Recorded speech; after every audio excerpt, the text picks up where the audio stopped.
তো আমি হচ্ছে নতুন একটা গাছ লাগাবো, সার দিচ্ছি, কিভাবে সার দিয়ে গাছটাকে সেট করব এটাই দেখাচ্ছি।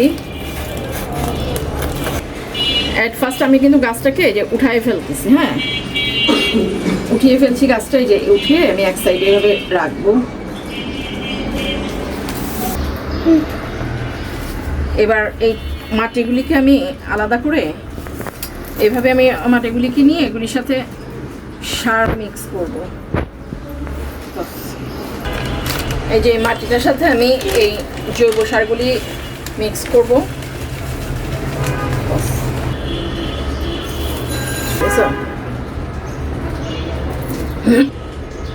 এই যে ফুল হওয়ার জন্য আমি কি করি, এভাবে যে ডিম খাই সেই ডিমগুলোর যে খোসাটা আছে এভাবে আমি ইয়ে করে একদম গুঁড়া গুঁড়া করে ইয়ে করে এই সারের সাথে আমি দিয়ে দিই।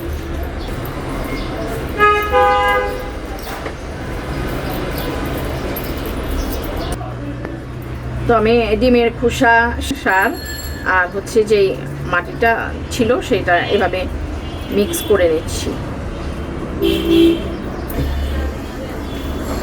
একদম ভালো করে না এগুলি আমি মিক্স করে ফেলবো।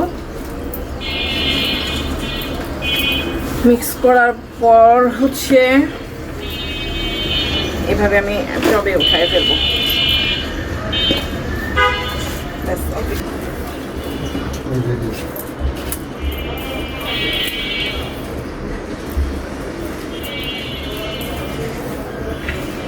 এখন সবগুলি আমি টবের মধ্যে দিয়ে দিলাম। মাটি, সার যেগুলি আমি মিক্স করেছি, এগুলি যেগুলি মিক্স একসাথে করেছি এগুলি এভাবে দিয়ে দিলাম।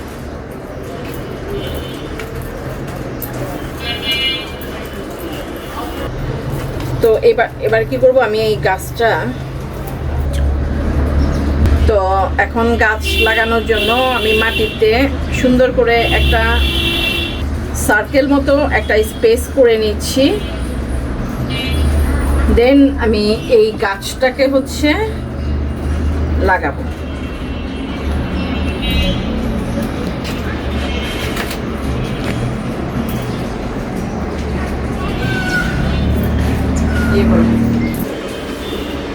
দেন আমি এখন কি করব, পানি দিয়ে দিব, একটু চেপে চেপে দিচ্ছি। দেন আমি এখন এই গাছের মধ্যে হালকা পানি দিয়ে দিব। অনেকগুলি কিন্তু এখানে অলরেডি এই যে ইয়ে আছে, কি বলে এগুলিকে, কলি। এই যে কাঠগোলাপের বেশ কিছু কলি আছে, এগুলি কিন্তু ফুটবে কিছুদিনের মধ্যেই। ফুটলে আমি আপনাদের সাথে আবার শেয়ার করব।